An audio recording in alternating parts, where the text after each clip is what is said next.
Hey everyone, Rob here. Today we're talking basketball. I'm here with my friend Deson, big time basketball fan. That I am. And we're talking about the 2016 NBA Finals. One of the great series in NBA history, in my opinion. Deson, you watched Game 7? I sure did. What'd you think? Man, those guys choked, especially Steph Curry. I mean, how can you be the unanimous MVP and just choke like that? You're supposed to win it all. Well, Deson's a Knicks fan, so I think you're just biased. Let's check the numbers and see. Okay. So can you set the stage for us, Deson? Oh man, Rob, what a night. The Warriors and the Cavs were tied 3-3. It's Steph Curry versus LeBron James, one game for the title.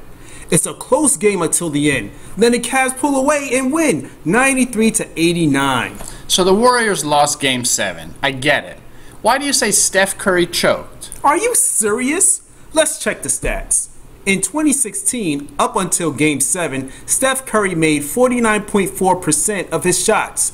Then in Game 7, he was 6 for 19. 6 divided by 19, that's only 31.5%. That's a choke. I mean, seriously, what are the chances of that? I'm not sure. Let's take a look.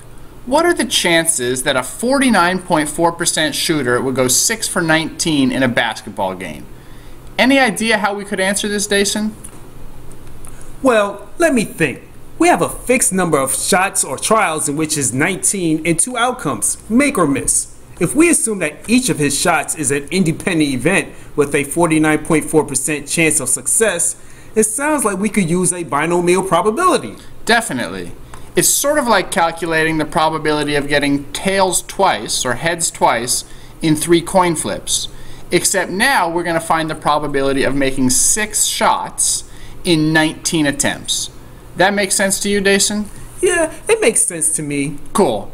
But I just want to add 2 things. First, we can't be sure that these events are independent. So binomial probability is at best an approximation. But it's not a bad one. Like you suggested, we're going to assume these events are independent. Next, we're looking for the probability that Steph Curry chokes. And if I'm correct, under your theory, he would choke if he makes 6 or less shots.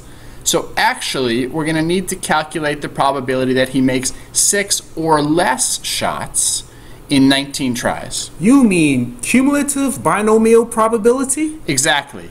I'm not going to go through all that math here, although I'd recommend you check out Khan Academy for some nice videos on binomial probability involving free throws. Okay. But what I'm basically doing is adding the probability that he makes 6 of 19, 5 of 19, 4 of 19, and all the way down, all the way to making 0 out of 19, all the different choke scenarios. So I figure out the probability that he choked. Got it? Got it. So I can calculate this cumulative binomial probability pretty easily on my TI-83. Let me show you how to do that. I'm going to go to second distribution, scroll down. Following along, Deson? Yep. I'm going to go to CDF because it's cumulative here. Hit enter. I'm going to enter my number of trials or shots here. That's 19. The probability of success, which is 0.494. And then I'm going to enter the number of successes or number of makes. So 6, and this will do 6 or less. Get enter. This is going to give me my probability. Boom. See, I told you the probability of Steph making 6 or less shots out of 19 is only 9.2%. All right, Deson. Well, I'll give you that. You know, in 100 games, we'd expect Steph to shoot this poorly only 9 times. That's pretty unlikely. Seems like a choke to me. Hang on a sec, Deson. That's a pretty serious allegation. This guy was the unanimous MVP after all. So I want to make sure that we're really confident about this before we say that. Are you familiar with tests of significance? Oh, please remind me. In a test of significance, we always start out with something called the null hypothesis, which rejects the theory that has been put forward. So our null hypothesis is that Steph didn't choke? That's exactly right. We're just going to assume he just had an unlucky day. Then we're going to try to calculate the chances that under this null hypothesis of an unlucky day, we could have seen what actually occurred.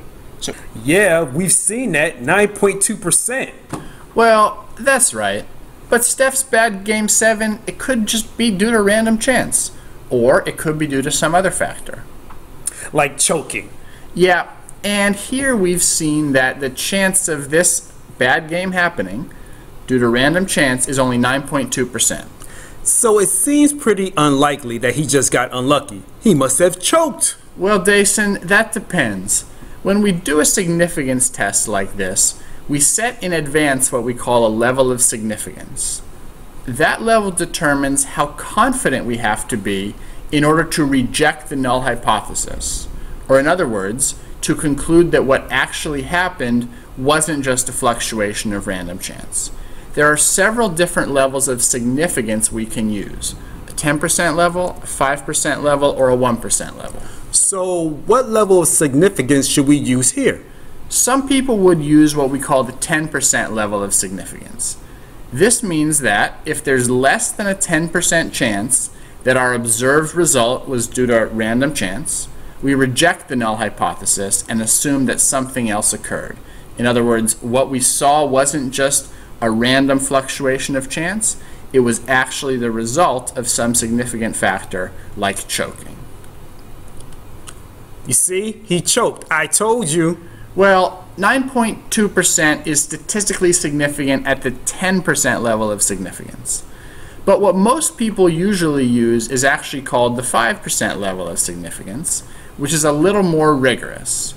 In other words, for us to claim that an event was statistically significant, there must be a chance lower than 5% that the event occurred randomly.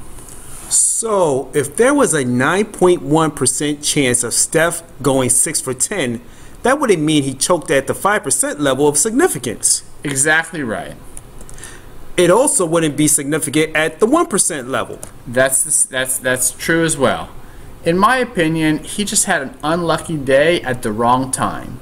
But let's say he made just 3 out of 19. Well, if we did 3 out of 19, that has a cumulative binomial probability of just 0.2%.